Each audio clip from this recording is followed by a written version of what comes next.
말씀 찾아보는 시간 갖도록 하겠습니다. 하나님께서 우리에게 주신 말씀은 로마서 2장 29절의 말씀입니다. 로마서 2장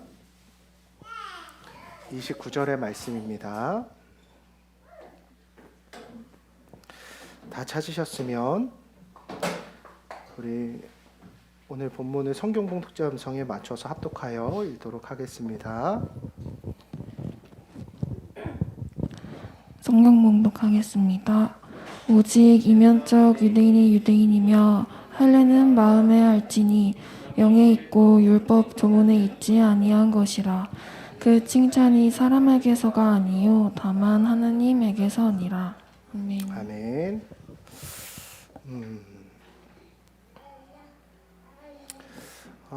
저희는 지금 계속해서 마음의 할례, 오늘은 마음의 할례라는 주제로 함께 말씀을 나누고요. 저희는 계속해서 복음이라는 주제를 가지고 말씀을 나누고 있습니다. 그래서 오늘 마음의 할례라는 제목으로 우리의 신앙의 본질, 진짜 그리스도인이란 무엇인가에 대해서 함께 나누는 시간이 됐으면 좋겠습니다. 요즘 저에게는 새로운 관심사가 하나 생겼습니다. 하나님께서 주신 비전을 품고 제가 이제 사회복지사 자격증을 지난주부터 이제 공부하기 시작했습니다. 이제 늦가기로 다시 공부를 하려다 보니까 쉽지가 않아요.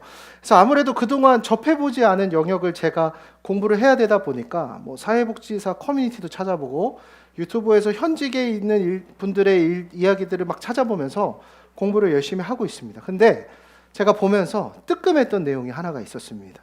무슨 내용이었냐면 이제 그 글이 현직에 있는 사회복지사 분이 새롭게 사회복지사를 시작하는 사람들을 향해서 이제 백서, 뭐 이렇게 전략, 뭐 공략집처럼 이렇게 정리해 놓은 글이었습니다. 예를 들어서 면접에서는 이렇게 하세요. 복지사 자격증만 있으면 취업되기 어렵습니다.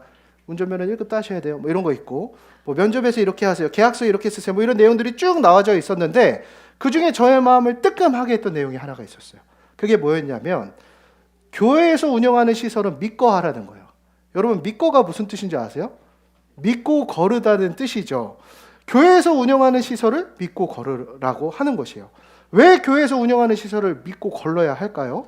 그런데 댓글에서 수많은 대인 사람들이 공감을 하면서 이렇게 막 써 있는 거예요. 교회에서는 장로님, 권사님 사랑합니다, 뭐 감사합니다 하다가 일하는 공간에서 보여주는 그 목사님들의 모습, 사모님들의 모습이 너무나 위선적이라는 거예요.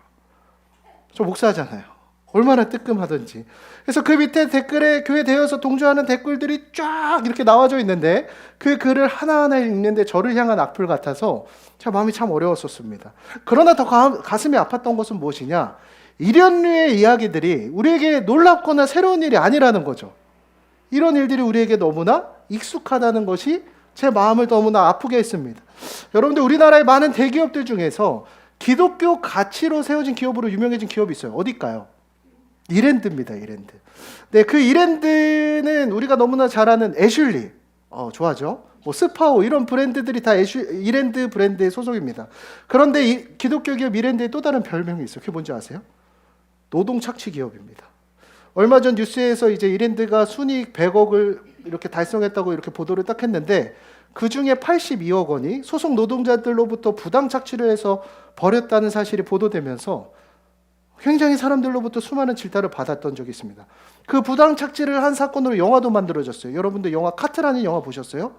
그게 이제 이랜드에서 있었던 일들이 이제 이렇게 영화로 만들어진 겁니다. 이제는 이런 일들이 우리에게 너무나 익숙하다는 거죠. 그래서 우리는 이런 사건 사고들을 반복해서 들을 때마다 솔직히 우리의 마음에 어떤 마음이 드냐? 회의감이 듭니다. 어떤 회의감이 듭니까? 진짜 복음이 세상을 이기는 능력이 맞는가? 진짜 하나님께서는 우리를 통해 이 세상 가운데 하나님 나라를 회복시키시는 게 맞는 것인가? 꼭 그런 이슈들을 꼽아보지 않더라도 만약 이 자리에서 앉아있는 나를 향해 누가 이렇게 물어보는 거예요. 당신 그리스도인 맞습니까? 어떻게 대답하시겠어요? 그 잣대가 나를 향하게 되었을 때 오늘 나 또한 대답할 말이 없다라는 거예요. 그래서 우리는 오늘 말씀을 통해 나는 정말 하나님이 인정하는 그리스도인인가? 아니면 단지 교회에 다니면서 예배에 참석하느로 충분하다고 생각하는 껍데기 신앙에 머물고 있는가 함께 점검해 보기 원합니다. 자, 그러면서 오늘 본문에서 바울은 우리에게 이렇게 얘기하는 거예요. 오늘 본문 말씀에 할례는 마음의 할진이라고 이야기를 하고 있습니다. 여러분 할례가 무엇인지 아십니까? 제가 그림 하나를 준비했어요. 자, 이 그림은 1446년이에요. 독일의 프리드리 헬린이라는 화가의 할례라는 작품입니다. 여기 보시면 이 그림에 태어난 지 8일째 되는 아기가 할례를 받는 장면이 나와 있는데요.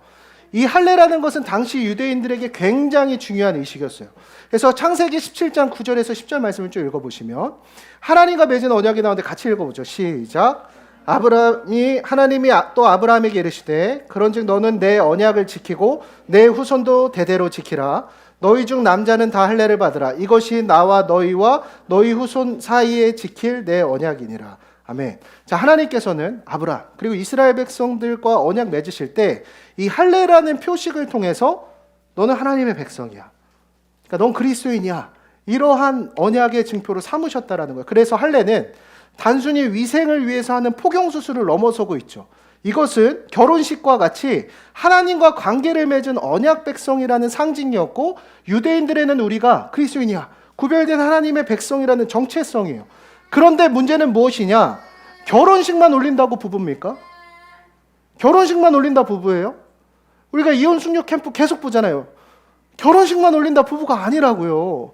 부부의 의무를 다해야 부부잖아요. 마찬가지로 시간이 지나면서 유대인들은 할례는 받았지만 할례 자체만 신앙의 본질로 생각했다라는 거예요.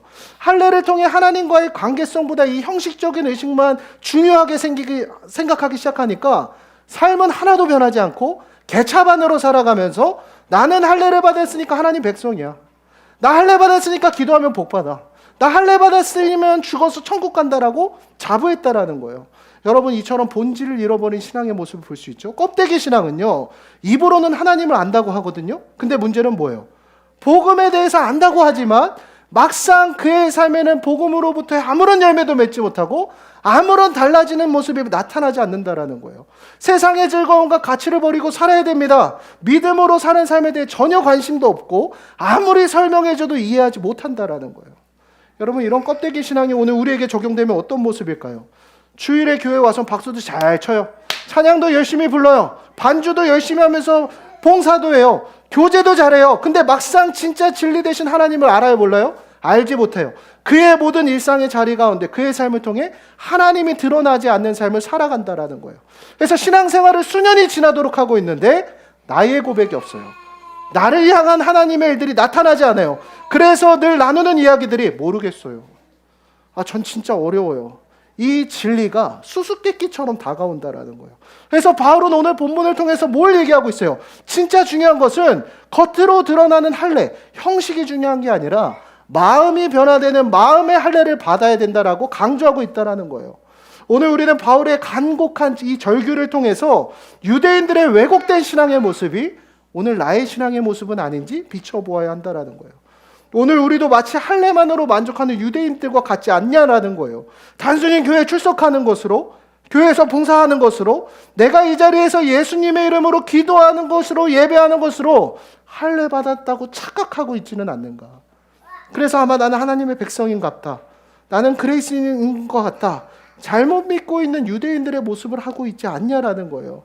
그러나 오늘 바울은 말씀을 통해 믿고 있다고 착각하는 유대인들을 향해 이렇게 이야기하는 거예요. 여러분, 거시기 껍데기만 잘랐다고 하나님의 백성 아닙니다.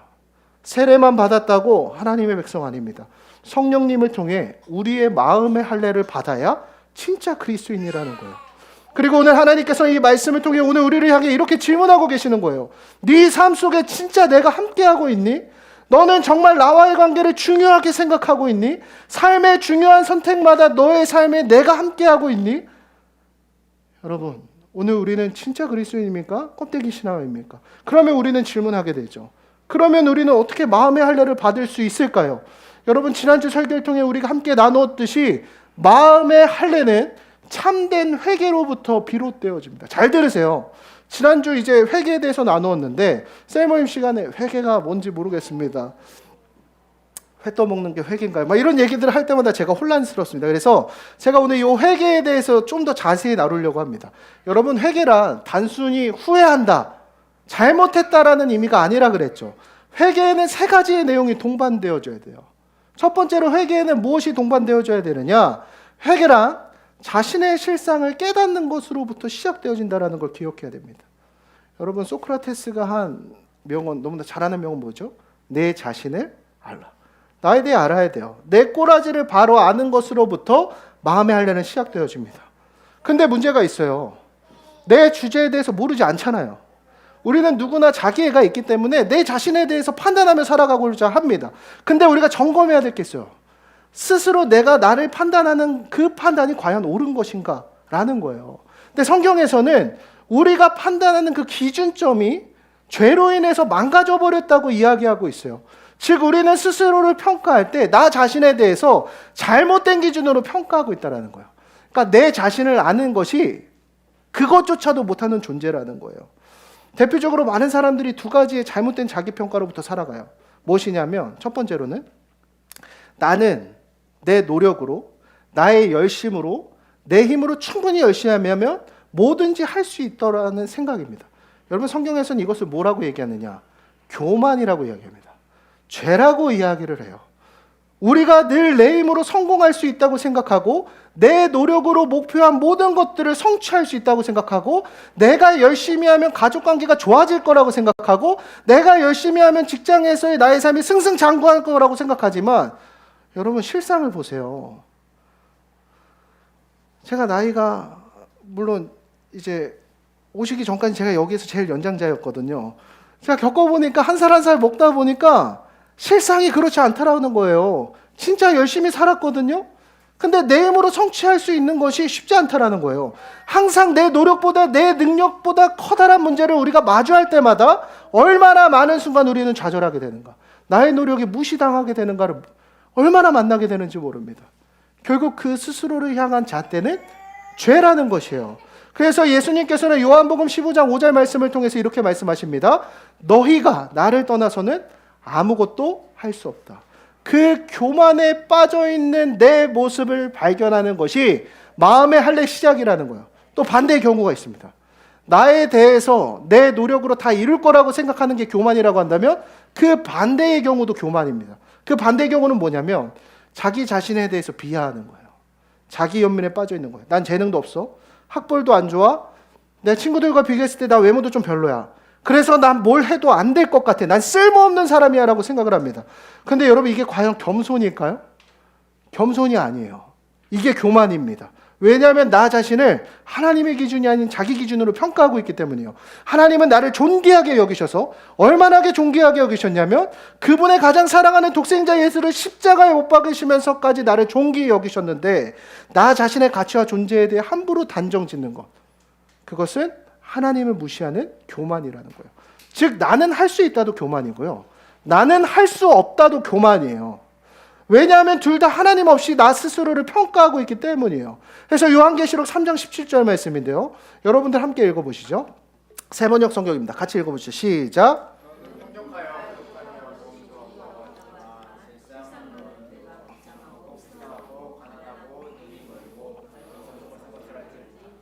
자, 성경은 우리에게 정확하게 팩폭하고 있습니다.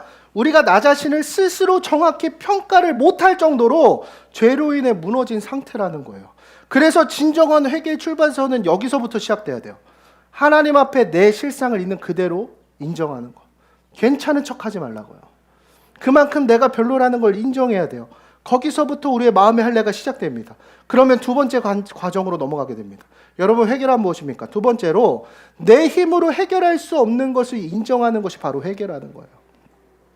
그래, 내가 여태까지 이제 껍데기 신앙인 거 알겠어. 목사님 설교 듣다 보니까 내가 그 유대인들의 모습 같네. 교만한 사람인 거 알았어요. 그런데 문제는 여기에 있습니다. 거기까지 인정 안 해봤냐고요. 우리가 신앙생활 좀 하다 보니까 여기까지 해봤어요.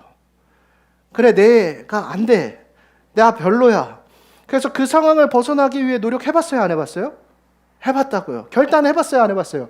해봤어요. 그래서 새벽 예배도 해봤고요. 큐티도 해봤고요.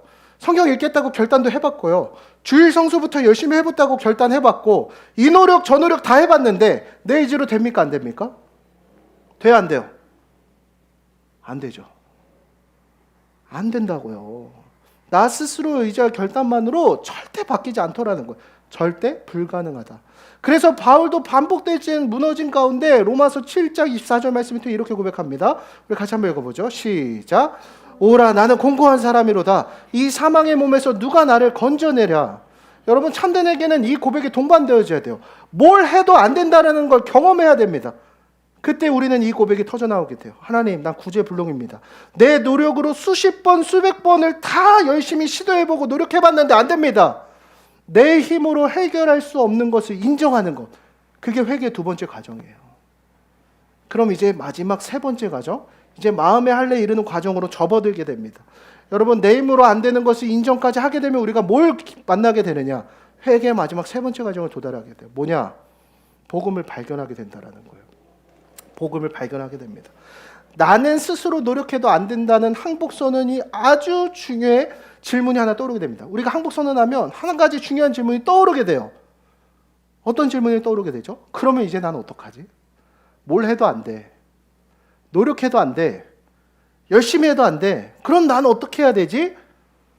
그럼 이 질문이 나오죠. 그럼 난 이제 어떻게 구원받을 수 있지? 그럼 난 어떻게 변화될 수 있을까? 이 질문을 할 때 비로소 우리는 복음을 발견하게 된다는 거예요. 여러분, 복음이란 무엇이죠?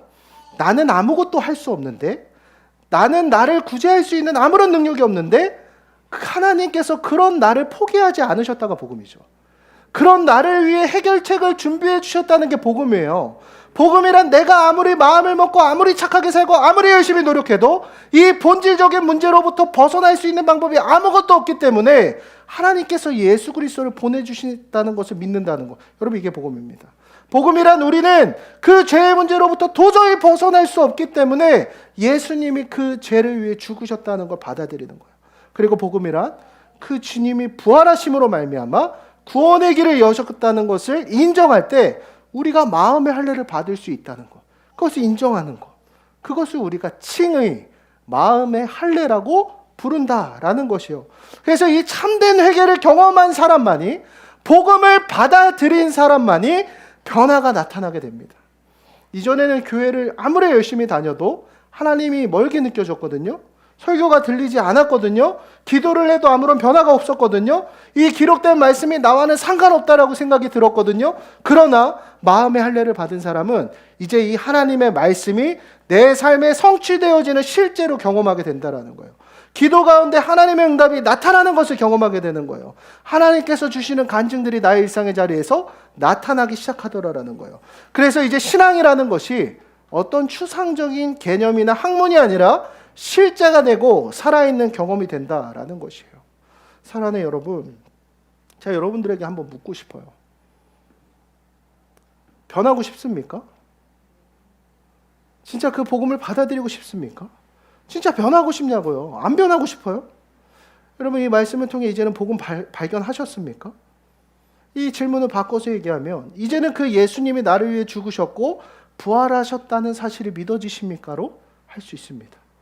여전히 복음이 멀게 느껴진다면 여전히 나 스스로를 내 힘과 노력으로 할 수 있다는 그 아집으로부터 벗어나야 된다는 거예요. 오늘 이 자리에서 하나님 앞에서 우리가 이렇게 기도했으면 좋겠어요. 하나님, 더 이상 껍데기만 있는 형식적인 신앙으로 살지 않겠습니다. 진짜 회개하며 복음을 깊이 받아들이겠습니다. 예수님이 십자가에서 죽으실 때 주님은 단순히 여러분들이 교회 잘 나오고 봉사 열심히 하고 그 형식적으로 신앙생활을 하라고 예수님이 십자가에 달려 죽으신 게 아니에요. 예수님은 당신을 완전히 변화시키기 위해 죽으셨습니다. 당신의 죄를 씻으시고 당신의 더러운 마음을 거룩하게 변화시키시고 당신을 하나님의 자녀로 삼으시기 위해서 그분은 채찍에 맞고 손과 발에 못이 박히고 피를 흘리며 고통 속에 숨을 거두셨습니다. 그런데 여러분, 우리는 그 예수님의 피값을 무시한 채 여전히 그 적당한 신앙생활의 수준에 머물러 있지 않습니까? 우리가 그 예수 그리스도의 십자가의 공로를 인정한다면, 예수님을 사랑한다면, 여러분이 정말 구원받은 하나님의 자녀라면 이 순간 여러분들의 마음을 하나님께 내어드리십시오. 더 이상 껍데기뿐인 신앙이 아닌 그 마음의 할례 받은 자로 살아가기 원합니다. 그때 하나님께서 우리의 마음을 새롭게 하실 것입니다. 이제 우리가 함께 찬양하고 결단하는 시간을 갖도록 할 건데요. 오늘 나를 있는 그대로 나의 모습을 바라보는 거예요. 내 힘으로 할 수 없다라는 것을 인정하는 거예요. 하나님의 도우심을 간구하는 거예요. 그 가운데 우리의 마음을 새롭게 하시는 그 하나님의 놀라운 영역들을 바라보게 될 줄 믿습니다. 저는 20살 때 그 회심을 경험했습니다. 모태신앙이었고 어머니가 뱃속에서부터 저를 목회자 삼겠다고 선 기도를 했지만 그 삶의 그 자라는 모든 영역 가운데 교회도 출석하고 학생부 회장도 하고 나름대로 그 외에서 벗어나지 않는다라고 했지만 정작 하나님이 나의 하나님이고 그 복음의 사건이 나의 일로서 여겨지지 않았어요. 그 20살 저는 제가 그 기도원에서 기도 가운데 하나님께서 나를 향해 그 십자가 사랑이 나를 위한 것임을 깨닫게 하실 때 요한아 내가 너를 위해서 이 십자가에 못 박혔다. 내가 너를 위해서라면 이 고통스러운 십자가에 10번이고 100번이고 못 박힐 수 있단다라는 그 고백이 내게 실제가 되는 순간 아무도 없는 그 예배당에서의 예배를 지금까지 지켜올 수 있도록 여러분 하나님은 살아계십니다. 그 복음의 능력이 우리에게 실제합니다. 오늘 그것을 인정하며 나의 삶을 변화시키시